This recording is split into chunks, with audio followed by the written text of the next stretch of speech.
Bonjour à toutes et à tous et bienvenue dans cette nouvelle série de vidéos pour débutants consacrée à la création d'un site web. Alors, je suis Odilon Emma Ngongo, étudiant en ingénierie des systèmes informatiques. En effet, le principal dessein de cette nouvelle série de vidéos n'est pas de vous faire des cours exhaustifs, néanmoins de partager avec vous mes connaissances en développement web. Donc, pour commencer, nous allons nous poser une petite question toute bête, mais qui relève d'une importance capitale pour un bon début. Au fait, la question est de savoir comment fonctionne un site web. Alors, un site web fonctionne comme tel.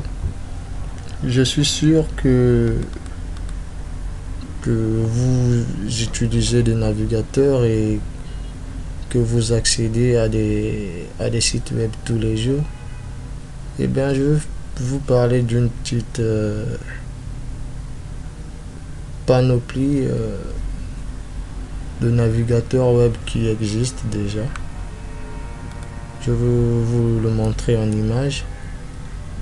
Là, nous avons Firefox, comme vous pouvez voir en image, Firefox. Nous avons Chrome, nous avons Internet Explorer, nous avons Opera et enfin nous avons Safari. Il en manque un qui a remplacé Internet Explorer, c'est le Edge. Voilà le Edge.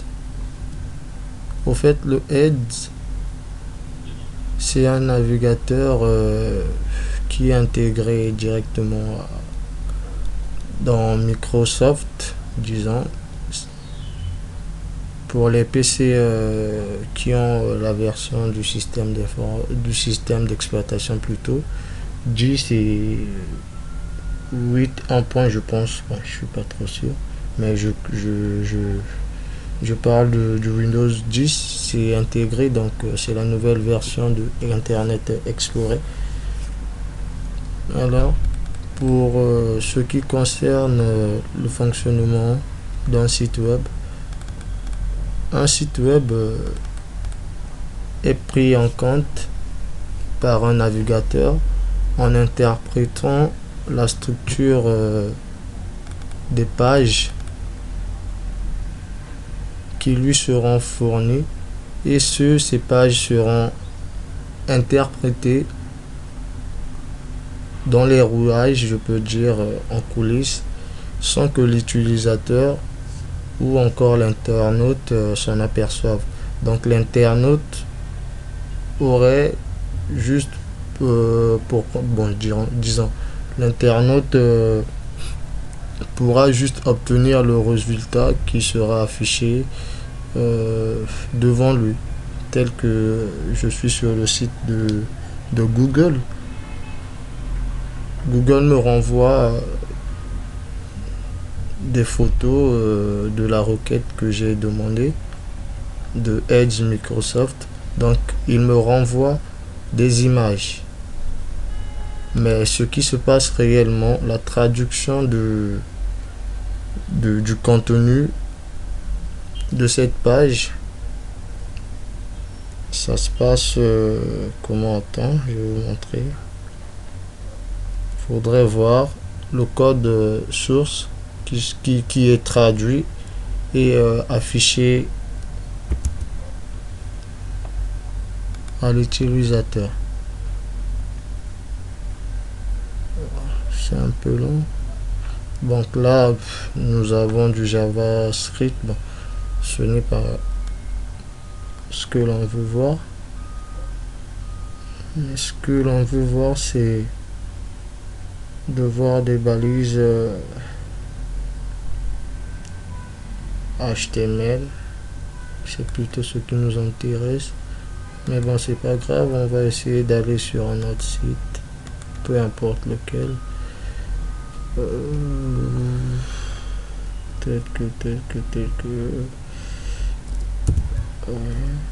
je sais pas, Yahoo, voilà.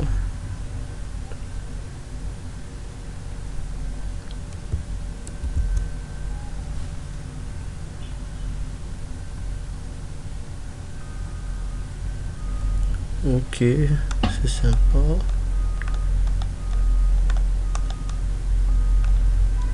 Bon, vu que c'est mal structuré, bon, je vais essayer juste de repérer quelques balises, telles que la deuxième là, celle que je viens de sélectionner.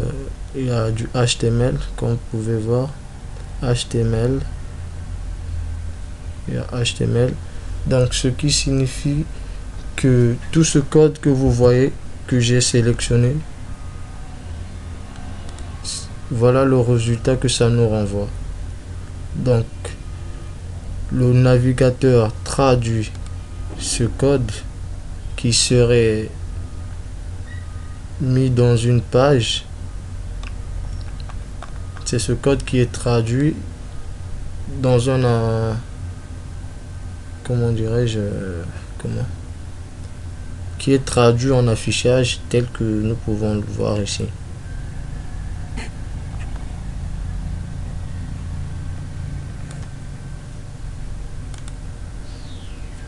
Et ben, il y a pas mal de gens qui confondent la notion de web et internet. Donc internet, c'est un ensemble,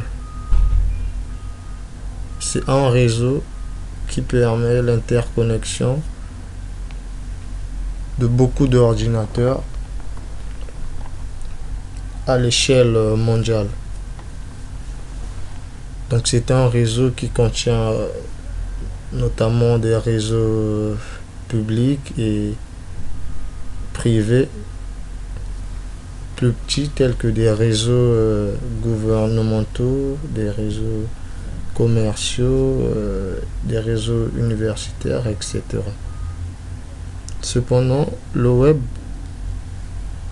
est considéré comme un service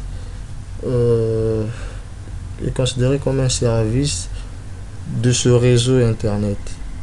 Donc le web est la principale application de l'internet. Donc les services, nous pouvons avoir comme service des services web, des services d'email, de messagerie, etc. Donc le web est considéré comme un service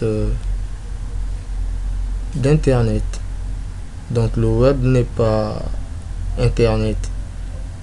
Voilà pour ceux qui ont des ambiguïtés concernant cette différence. Alors pour ce faire, pour créer un site web, moi j'ai entendu parler de HTML et CSS.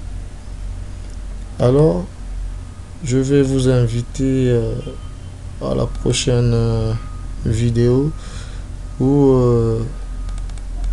nous verrons ensemble comment créer un site web en commençant à créer une première page. Donc je vous dis ciao, au revoir.